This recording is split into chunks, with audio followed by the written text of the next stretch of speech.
Good morning. I'm out just kind of doing some cleanup. Been watering, and some water is rolling down the path, which is sort of a swale here. Anyway, um, now is the time to start opening things up because I can't get into the beds a lot with the spring bulbs blooming. I don't want to damage their foliage or the blooms or anything. So now is the time to start dealing with bishop's weed and sweet woodruff, which is here. And they have been a huge help in dealing with creeping bellflowers, which is a real problem here. They're very invasive. If you leave them alone and don't water them and don't work around them ever, they will stay put and they won't do a whole lot except bloom. But their roots go down very deep, like a foot or so, and each flower contains about 10,000 seeds. I mean, each stalk, sorry. And they go everywhere. So they take over a bed, they'll take over your lawn, and they crowd things out. They're not considered a weed, they're considered just an invasive sort of flower that was brought over from Europe. It was also nicknamed Little Parsnip because apparently you can eat the roots, which look like white carrots. But because I don't have an affinity for this plant, I'm not real interested in eating it. But anyway, where it's been pretty prolific, I've planted, let the bishop's weed fill in, and then the sweet woodruff, which is little white flowers. The other problem with that is that then they themselves become their own monoculture, and you have to be sure to leave space for the things that you want to come through. Sweet woodruff is really easy to deal with. You can pull it individually out from between the leaves of things, like I do it with my pulmonaria. Let me show you over here, so that it doesn't get crowded out. The bishop's weed is a whole another story because it has layered roots under the surface. Here's the pulmonaria, and you can see some sweet woodruff down in there. And what I do is I just come in and I pull it out from between the plant, and it comes up with a little bit of root. Even though there's a root network, they're not difficult to deal with, and I can remove them easily to plant in them or plant instead of them. But they are a really good deterrent for creeping bellflower, as is bishop's weed. But then you have to deal with keeping those in line if you want to keep other things growing. So the honesty plants have finished up, and that's these right here. They were blooming in some of the last videos, and over here in the States they call them money plants because these little seed pods here, they turn kind of clear, iridescent or luminescent clear, and the seeds are dotted inside, and they almost look like coins.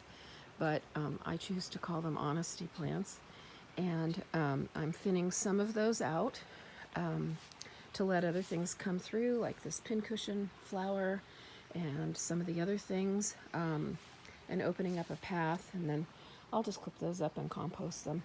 The tall blooming flowers at this point in time, these are all Dame's Rocket, and they're kind of a biennial, sort of like the honesty plants, but they reseed really well. They are pretty drought tolerant. They're pretty happy here in the sun, and they are smaller in the shade, but they fill in, and they're just gorgeous. The pollinators love them, just like they love the honesty plants as well. And there's kind of two different shades of them, as you can see. Anyway, the only thing with them that is a problem is that they are pretty top heavy, and so it's difficult to do any overhead watering.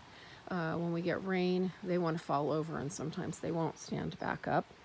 But this is the project I'm working on right now, which is just a regular later spring project, and that is to come in and open a path up so that I can get in and water and do what else I need to do.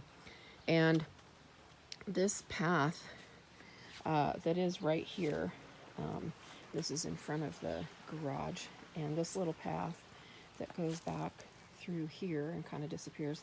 This actually was the old border for this flower bed, and on the other side of this path would have been all lawn, and not anymore.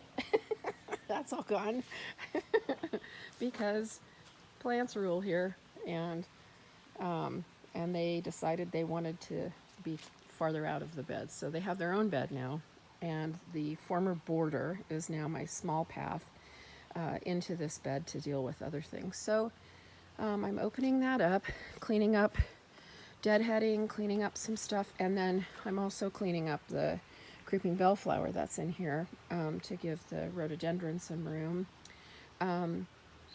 With creeping bellflower, it likes to just, its leaves can imitate a couple of other, well, three other things actually in this space.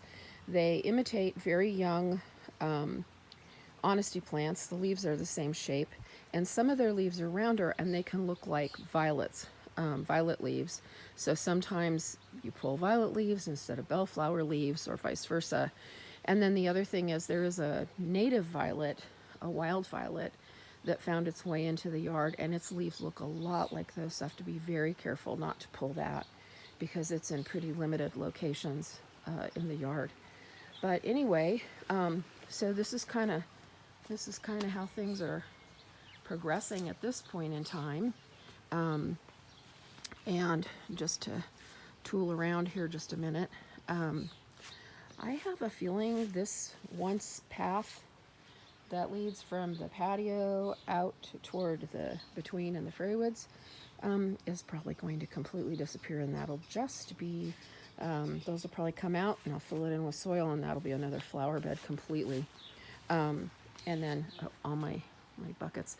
I don't compost any weed seeds or any weed roots that will come back. Anything that can come back, if it goes back onto the ground, those don't get composted. I put those in those buckets, and they go up to the mulch pile up at the landfill. So they actually do good up there, and they don't go anywhere to be creating big methane problems. But so this is all the kale from last year that's gone to seed or going to seed. And I think I showed that last time, but I have to say, it is amazing how the pollinators love the flowers on the kale. And then as these seed pods form, we'll be cutting those, and I'll just be tossing them around all over the yard because I am happy to naturalize kale. The raspberries are in bloom. The light is pretty strong over there in the sky because the sun's trying to come through the clouds, so it might be washing this out a little. Anyway, again, here's Dame's Rocket and a very narrow path until the Dame's Rocket is done and I can cut it back. And then here is this bed, and as you can see, the honesty plants have all finished up in there. They're making their little seed pods, and the Dame's Rocket is blooming away. So, and here's a mullein that planted itself in this pot and gets to stay. And I also, another little path, very little path, but just enough for me to get my feet in and get behind this bed here to clean up anything. We had quite a bit of cleaver growing back here, and talking about weeds the other day. Cleaver has several names. One is bedstraw, one is sticky weed, and anybody that's ever encountered it knows sticky weed is probably an appropriate name for it. It gets real tall. The foliage looks sort of like, and a quick capture of Ferris and Freya.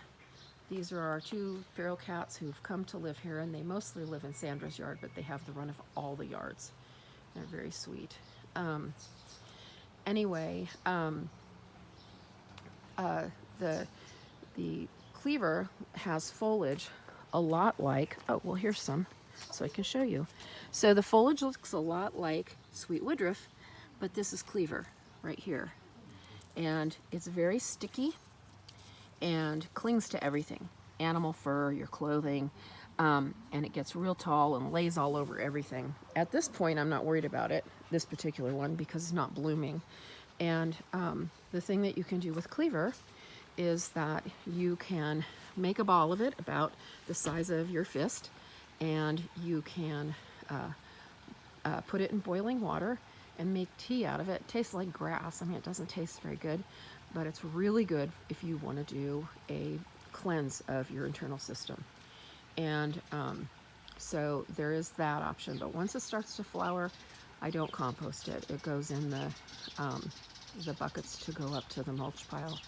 And I recently picked a whole bunch of, or pulled a whole bunch of pineapple weed out of the alley. And that's not native here, but it's here. And that's actually wild chamomile. And so I've just picked a whole bunch of that out of the alley, and I've cut all the flower heads off to dry for tea. So another weed that's really got a good purpose too, for us, not just nature. So another thing I wanted to say, because we had a super wet spring, which is really unusual for us, really wet. I knew it was going to be a bad aphid year, and it is. This is my Italian plum tree, and the aphids love the plum trees. They also love the little baby dogwood trees, and there are other things they like too. They like the cherry trees, but they don't really hurt them. And on this tree, it's got plums all over it. The leaves look terrible, but what'll happen is the leaves will be done pretty soon from the aphids, and then they'll grow new leaves. And in the meantime, there's little birds that come in and work on them, and the ladybugs are starting to mature. So they will take care of this, and this tree will be fine, even though it looks really frightening. But I don't do anything to treat aphids unless they're on, I don't do anything chemically to treat aphids. I spray them off with water, like on the roses and stuff if they're on there. But this is one of those years, and they are really bad. Something else that we've got this year that we have, but not as many as we do, we have a whole bunch of carpenter bees. And not a whole bunch, but several. And it's been really interesting to watch them. They love this vetch, the flowers on the vetch. Bumblebees love that too. And they really like the columbine. And they pollinate everything, but mostly they are not interested in the pollen, they're interested in the nectar from things. So what they do with the columbine, it's probably better to show you on the columbine, hopefully that wasn't too quick a spin, on the deck, because there's a lot of it. They're nectar robbers, and so they'll come up to flowers that have these little guys in back that hold all the nectar, and they will use their mandibles and they'll bite into that, and they'll suck all the nectar out, all the sweet nectar. They haven't done enough here to like damage the flowers or anything. No flowers. I don't see any flowers damaged by them, but that's what they do. And apparently the males are really aggressive, but they don't have stingers. So if they like dive bomb us or whatever, we don't have to worry about it. Back here, I've got a peony that's starting to open. This is one of the later peonies. And I have a original wild peony that birds brought in a few years ago. And the roots are supposed to be really good for treating inflammation. So I'm hoping that this plant can get bigger, and I can maybe divide it and dry some of the root and try, I think you have to make a tea out of it. I'm not sure, but I'll do that, and other peonies blooming too. Anyway, I just kind of wanted to do a quick tour, because by the time anybody comes to visit, if it's later in the summer, most of the things that are tall and blooming now won't be here anymore. They'll be cut down and gone. Like in here, here's some Dame's Rocket in front of a comfrey with oxeye daisy and painted daisy, and the irises are finished up here, the early intermediate irises, so those will be getting cut back. And in the very back, behind the butterfly bush, we call those Judy flowers. That's not their name, but we call them Judy flowers because a friend of mine a friend of hers gave them to her, and her name was Judy. So we all call them Judy flowers. They will have beautiful hot pink blooms later on. And again, the pollinators love them, the hummingbirds love them. So that's all coming on. And then the milkweed is up now. I don't think that was up the last time that I came out. And it's everywhere. I let it just go where it wants. And that's for any of the monarchs that pass through. We haven't been so lucky as to have babies on them yet, but we are hoping that that's there. Lots of them here in the little house yard, and we've encouraged them to grow everywhere.